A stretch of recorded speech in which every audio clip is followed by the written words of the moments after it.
Okay, we're going to start looking at section 2.2 here, which covers a number of different topics. The first one that we're going to look at is where functions are increasing, decreasing, and perhaps not doing either and remaining constant.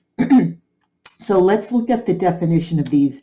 I know it's a little bit blurry on the screen, so look at the handouts that hopefully you have in front of you.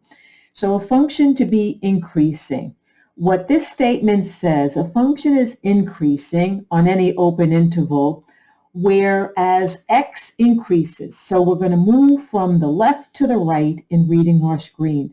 So as our x's get bigger, if our y values, or the fancy way of saying y value is f of x, if our f of x, y values are also getting bigger, the function is said to be increasing.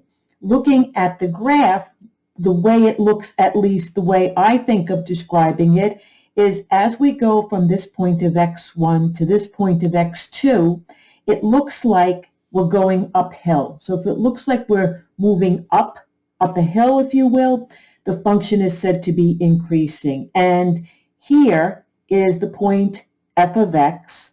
So if I take my y, or my f of x1, back to the y-axis, there's my first y value, or f of x. And let's do the same here for the corresponding f of x or y value for the other point. And we can see x got bigger and the y values also got bigger. This f of x2 is bigger than the f of x1, and graphically we see we went uphill. Decreasing functions states that, again, as your x values get bigger, as you move from the left to the right where x is getting bigger, if the corresponding y values are getting smaller, then that's what we describe as a function that's decreasing. And again, looking at the graph, it looks like we're going down. So as we're moving this way to the right, x's are getting bigger, but our y values are getting smaller. It looks like we're going downhill. And again, if I were to, let's go back to our y-axis. Here's our f of x1. And then here is our f of x2. So you can see this y value is smaller than this one. So this is graphically and the definition of when a function is decreasing. The third scenario, constant, says that as your, again, our x's are always getting bigger. So we're moving from that same x1 to that same x2. X's are getting bigger. When we look at the y values, there was no change. We didn't go up, we didn't increase, we didn't decrease, we stayed flat. So when there is a horizontal line that you see in the graph of your function, that says along that interval, there's no change in the y value, your function is constant. So moving on with some definitions here, so ideas, and then we'll look at two examples. We're going to be looking at open intervals to describe these increasing, decreasing, constant activity. Open intervals means always parentheses. So the end points in our intervals are not going to be included in that. So it's just always going to be parentheses that we use. The other very important idea here is we're going to be using the x coordinates in our intervals, not the y coordinates. So in essence, what we're going to be doing is we are going to be dividing up our domain. So we're going to be dividing up our domain into intervals. So I can't stress enough using x coordinates. And the reason why sometimes this gives students a little bit of a challenge initially is because by definition, what are we doing? We're looking at where we're going up, where we're going down.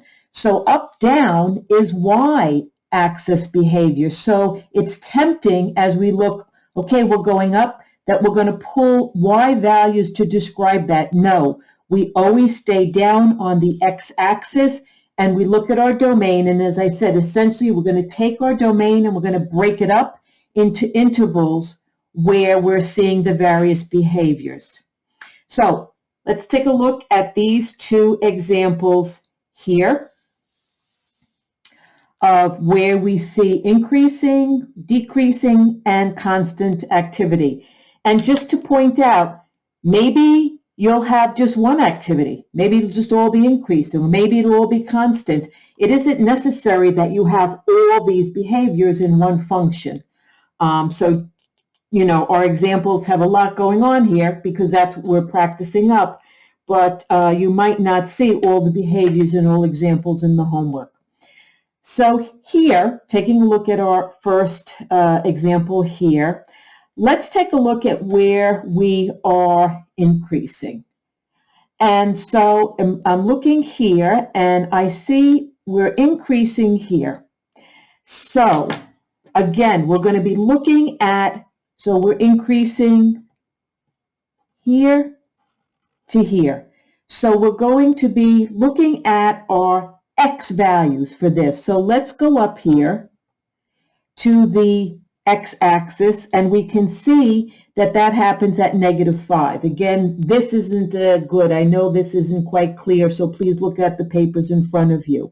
So we start, here's our interval where we're increasing, and we start at -5, and now here's where we stop. So let's go down to the axis, and we can see that we stop at -2. So we're increasing from -5 to -2 in here. Now, where else are we increasing? Well, I see we're increasing. We'll look like we're going uphill right here. And so looking at our X-axis here,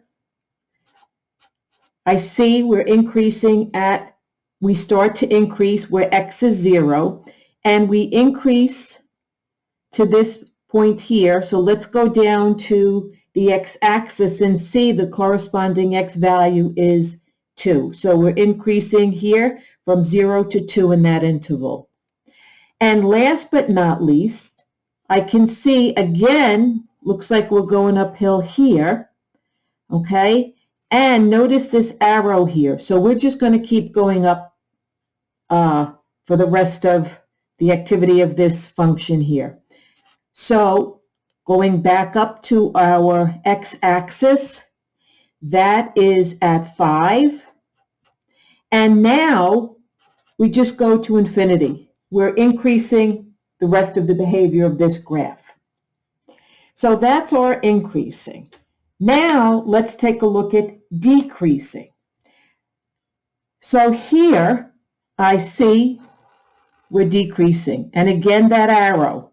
So we, from -infinity, so we're going to be going downhill, and we stop here. And when we go up to the X-axis, we can see that is -5. Now, decreasing, increasing, here we're decreasing again. So we're going downhill right in there. And from the X-axis, that point is -2 and to 0. So we're decreasing in that interval. And then continue on, increasing, we talked about that before. And now here we're going downhill again. And looking at the X-axis, X is 2 here. So we decrease from 2 to 5.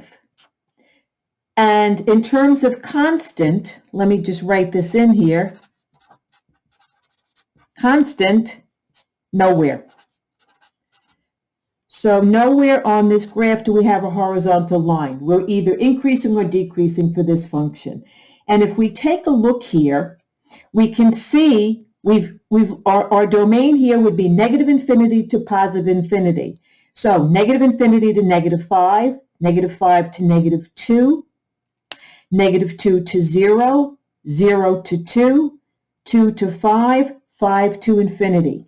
So we've accounted for our entire domain, -infinity to +infinity, by breaking it up into these intervals where this activity is going on. Next example, and before we get started, my clip art here did not put in the little arrows. So there's our function, and it didn't put in the arrows to show that we're continuing. Again, I'm just arbitrarily starting with where it's increasing. So for increasing, let's see here, increasing,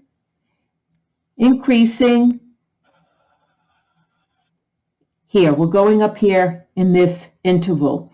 Again, we're going to describe this using our x values. So let's go up to our x-axis, and we're at -2. So we're going to be increasing. We start increasing at -2. We keep increasing here. So to find the end of this increasing interval, let's look down at our x-axis to get that value, which is 2. So we're increasing from -2 to +2 in here. How about decreasing? Let me change my marker colors here. Decreasing, we are decreasing here. Right in here, we're decreasing. Again, we need the x values to describe this. So let's go up to our x-axis, and we see that x is -2. So we're going down, pretty short interval here, and we stop going down at this point here, which we already identified was x is -2. So we're decreasing here between x is -3 and x is -2. Now this graph does show constant behavior, and we can see that we have y isn't increasing or decreasing. Our line is flat here. Our line is horizontal here. So how would we describe this? -infinity, because we'll keep going on forever. And then the horizontal piece of our function stops here when x is -3. We have another place where we are horizontal, and that takes place here. So where do we start? Let's go down to the x-axis. X is 2. And then we go on forever. So we have two places where our function is constant. Again, this function has a domain of -infinity to +infinity. X goes on forever in the negative and positive direction. So let's look at what intervals we have. -infinity to -3, -3 to -2, then we go -2 to 2, and then finally 2 to infinity. So we've accounted for our entire domain, breaking it up into the various intervals.